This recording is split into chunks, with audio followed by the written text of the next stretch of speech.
Yum, yum! Hey everybody, and welcome back to Moto with Ellery. In this episode, we're actually going to be in Photoshop, and we're going to look at doing some post-production. So, both some things that you can do to your images to help kind of spice them up or clean them up or other things like that inside of Photoshop, and also some ways that you can help automate this process in order to make it quicker and easier so that you can either do it with a large group of images, or that if you have some kind of common techniques that you use very frequently, you can accomplish those things without having to go through all of the steps every time. All right, so here we've got a rendering of some replicators. This is just some grass and clovers over a hillside with an HDRI environment. So really simple render, but we're going to look at how we can improve this image and do a few things to look at some color correction and also some sharpening and some blurs. But at the same time, we're going to look at automating this all as we go. So the first thing that I'm going to do here is I'm going to click here to open up my history, and then I'm going to go over to my actions. So this is also the little arrow here, the little play button arrow, and this is going to give us some actions.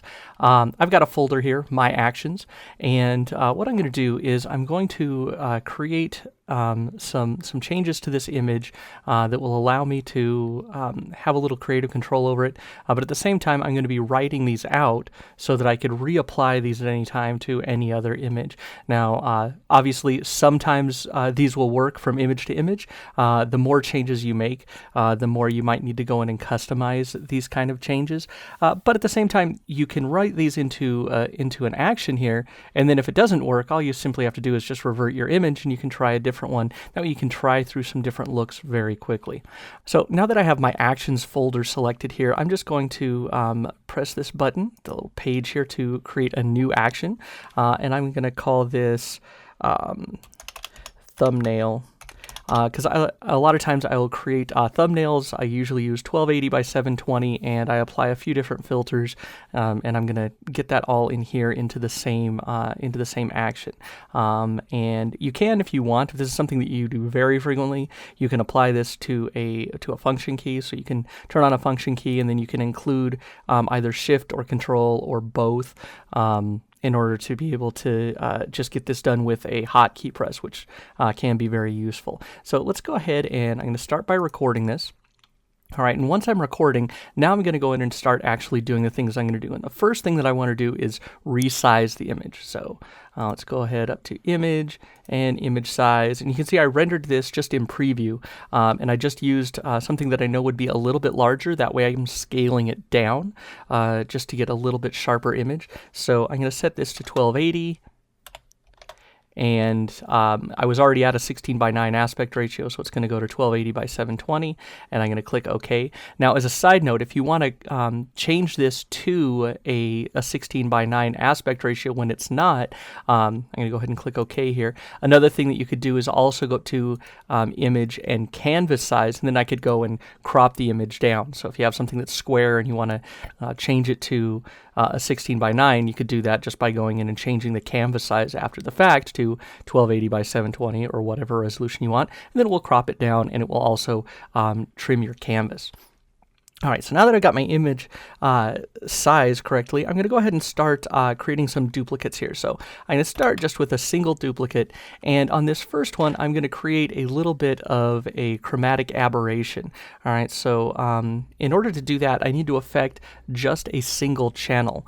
And what I'm going to do is I'm going to distort a single channel. In this case, I'm going to use the red channel. That won't have any impact on the clarity of the image itself, but what it will do is it will cause me to get a little bit of some fringing on the image around the edges, like some chromatic aberration. Now there are other ways to do this. I'm showing you a manual way here that I like to do because I feel it gives you a lot of control here. So let's go ahead and go over to channels, and I want to make sure that I select just the red channel, but if I want to see this as I work, I can also turn the visibility back on for RGB. But you can see that my red channel is all that's highlighted.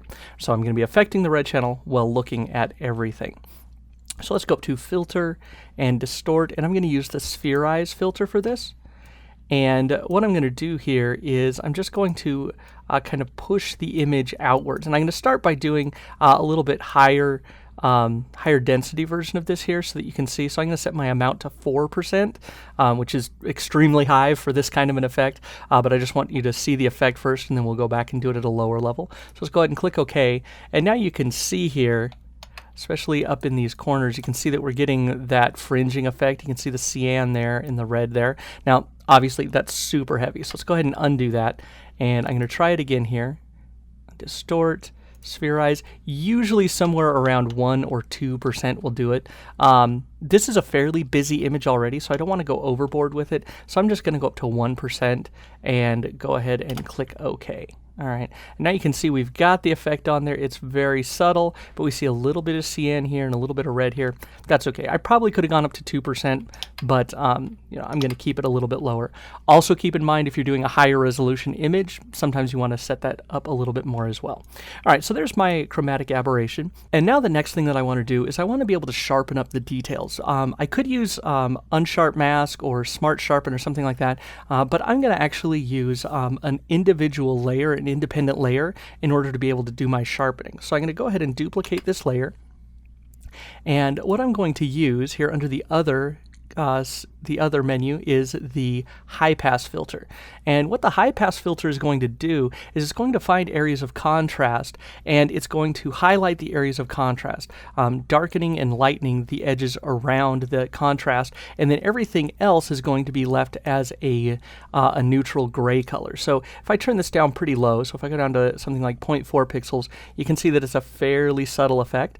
If I go up too high, you actually start to see this gets really heavy, and we get more colors introduced, and it's not really going to work for our purposes here. So I'm going to try and use something usually between 0.5 pixels and a pixel. So let's go down to maybe, I want to see these blades of grass fairly clearly, so let's go to maybe 0.7, and I think that looks good, so that's okay.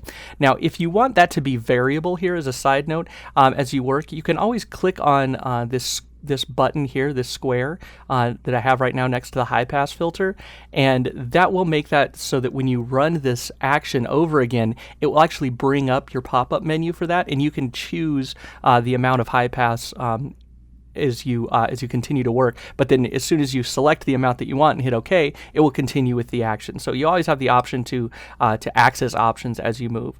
All right, so continuing on here.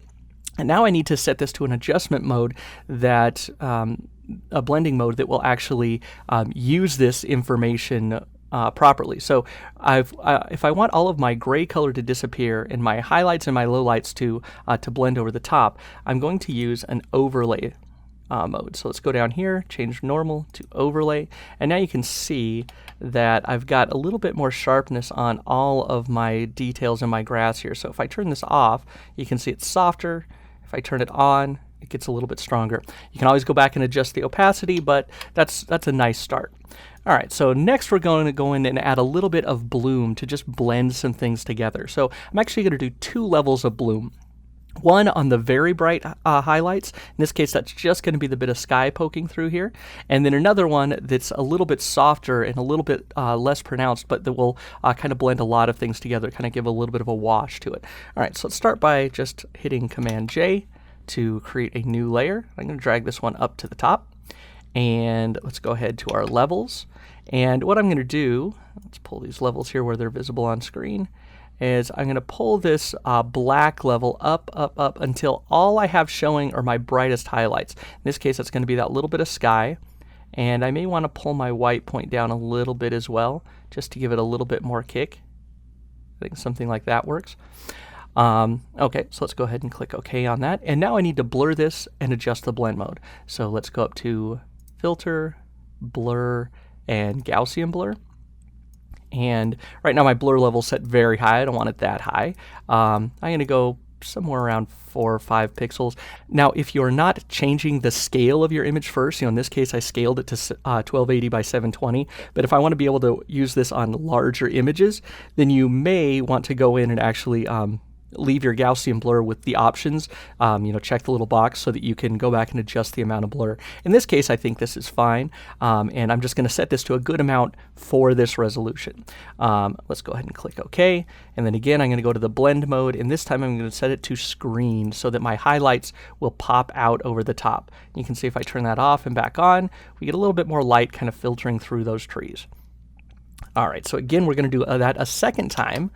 And we're going to take this one and put it up under here. I'm going to hide the first one that we did so we can just see the impact of this one.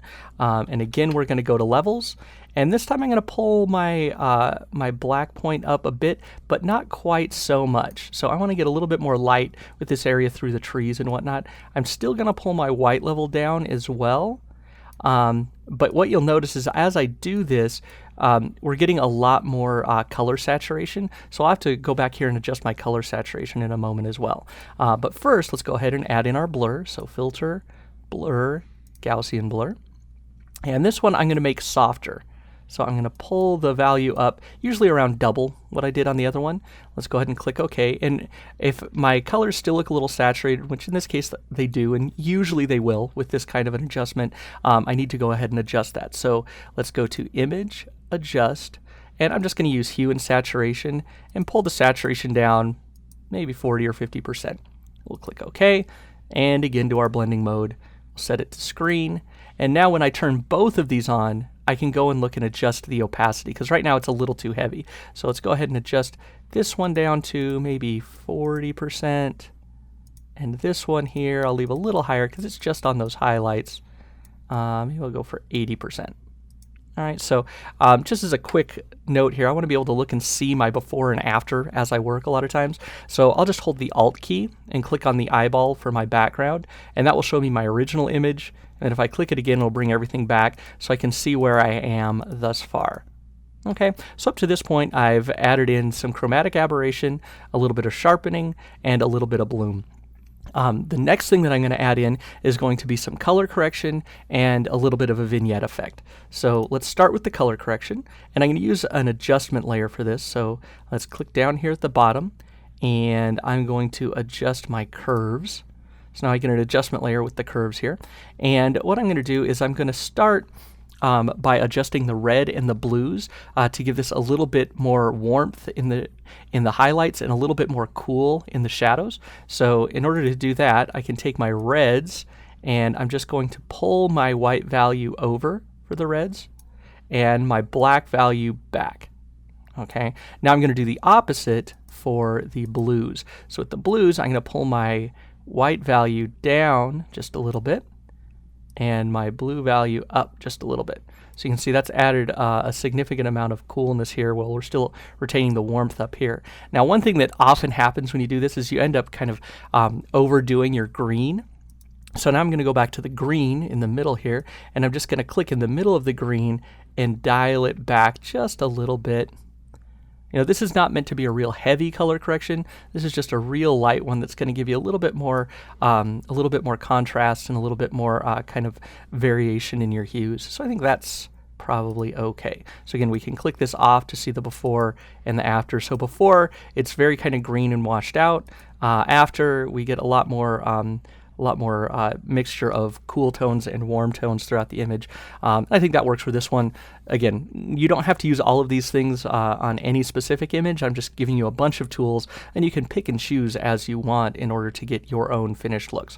All right, so the next thing that I'm going to add is a little bit of a vignette, and I'm actually going to do a two-step vignette. So this vignette is going to kind of pop up the middle section, and it's at the same time going to go and darken the outer section. So it's going to be two separate layers to handle the vignette. So I'm going to start here by creating a selection, because this is going to save me a little bit of time. So let's go ahead and just select out this area here through the middle. And something about like that ought to do it. All right, so now I've got the middle here selected. Let's press Q to bring up my quick mask. And that button is also down here if you want to change that with a button. And I'm going to blur this. So filter, blur, let's just use a good old Gaussian blur. And I'm going to make this fairly heavy blur, something like that. So we've got some bleed there. Let's press Q again. So now you can see I have just the center section selected here.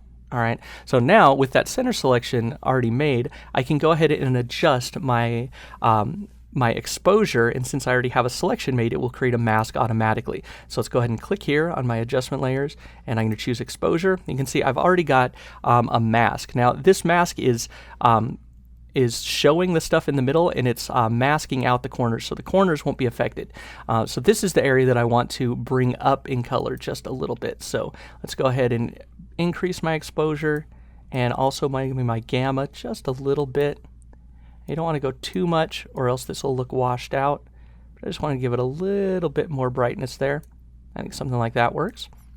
All right, and the next thing I'm going to do is I'm going to do the same thing but on the reversed mask. So I can just control click on this mask to create a selection based off that mask, and then I'm going to invert that. So Control Shift I or Command Shift I if you're on a Mac will invert your selection. So now I have just the corners selected. I'm going to add another exposure and do the reverse. So let's go up here to exposure, and this time I'm going to pull the exposure down, and I'm going to be a little bit heavier on this part because this is just the corners and this is just giving us that that vignette area there, and something like that I think is good. All right, I think that's going to work out pretty good. All right, so the last thing that I'm going to do here on this kind of basic setup that I'm going to include in the macro or the action is I'm going to add in just a little bit of grain. So I'm going to put the grain underneath all my color correction layers here. I'm just going to create a blank layer, and I'm going to fill it with gray, add some noise, and then set the blending mode. So Shift Backspace will bring up your fill dialog box. You could also fill with foreground and background colors, but if you want to be able to have control, you can use Shift and Backspace. And I'm going to choose 50% gray, and we'll click OK. And now we get just this basic gray layer. It has a little bit of color correction on it. You still see the vignette on it, and that's fine. But let's go ahead and add some noise now to this. So Filter, Noise, and Add Noise. And here you can set the amount. This is also one that a lot of times I will set to a variable. In this case, I'm not going to do anything with a variable, so it will just run all on its own. So let's go to something like that, and that'll work. And we'll go ahead and click OK. And then I'm going to set my blend mode. Again, since we started with gray, I'm going to use an overlay blend mode. And then I'm going to drop back the opacity just a little bit, maybe 80%. Okay, so a quick look here. Let's hold Alt or Option on the Mac and click on the background eyeball so we can see there's where we came from, there's where we are currently, and also we were at a slightly different scale. So we've scaled to 720p, and we've applied all these filters to get our finished look like this. All right, so with that, let's go ahead and click on our actions, and you can see it's still recording here. So one thing left that I want to do is I want to save the image. So let's go File, Save As, and I'm just going to call this replicator test. I'm going to save this as a PNG file because I use PNGs for a lot of things when I upload. Let's call this replicator, and we'll call this edited, and we'll save that. Okay, and now I've saved that, and we can set up our settings here. I'm going to use no compression and no interlacing, and there we go. Now I can go ahead and click stop, and our action with all of these different layers has been saved.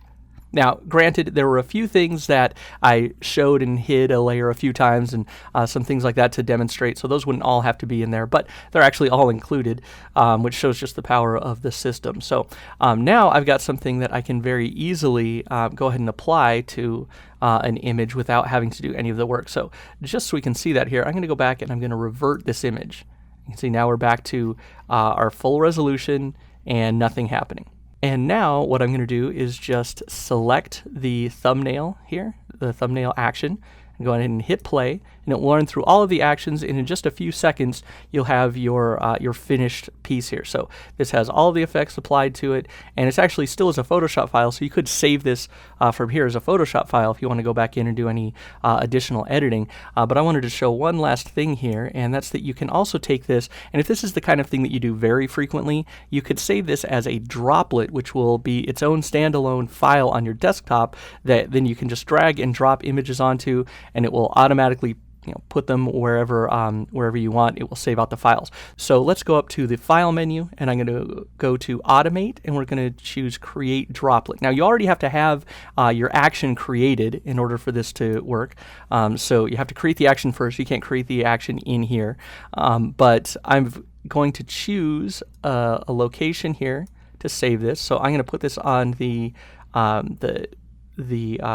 desktop here, and let's just call this thumbnail. And I'm going to put it in my Droplets. I've created a folder on my desktop called Droplets, so we'll just save that there. And I need to figure out where I want to save these. So I'm going to set my destination to a folder, and then I'm going to choose a folder. And I've already got a folder on my desktop that's selected. It's called Sized Files. And I want to override the Save As action so that it's going to always put them there in that place. Okay, so now we're going to go ahead and click OK. All right, so now if I hide Photoshop, we can see that I've got here a Droplets folder. It has our droplet in it. And I have my Sized Files folder here, which I'm just going to open up so that we've got it here visible. So if I take this image here, this is our initial image that we had. And if I just drag and drop this on the thumbnail, see, it's going to open it in Photoshop, run through all of the stuff, and then close it. Now in this case, I already had the image open, so it's probably going to come out a little bit weird.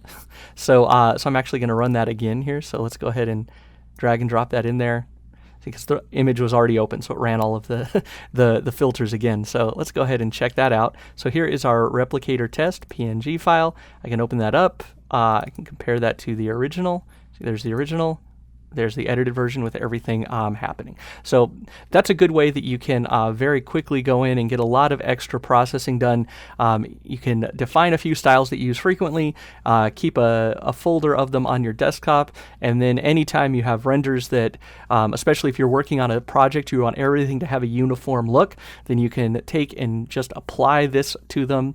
They'll be all ready. They'll be in your folder wherever you designed, and you can send them right out to be finished. So if you like this video and videos like it, you can follow me on Patreon. That's patreon.com/Ellery, where subscribers can get downloadable Photoshop files and Modo files, or whatever the case may be. In this case, I'm going to include the rendered image as well as the Photoshop file of the replicator scene. So if you want to try some different renders and then pipe them through and try them with Photoshop, you can do that. I'll also include the Droplets, so this will have all of the source content for this. You get those for Patreon subscribers. You can also get the content for this episode or any other episode a la carte via Gumroad, and that's gumroad.com/Ellery. Also, don't forget to go and check out Pixel Fondue for all sorts of great Modo and other graphics tutorials. That does it for this one. Go make something cool, and I'll see you in the next episode. Yum, yum!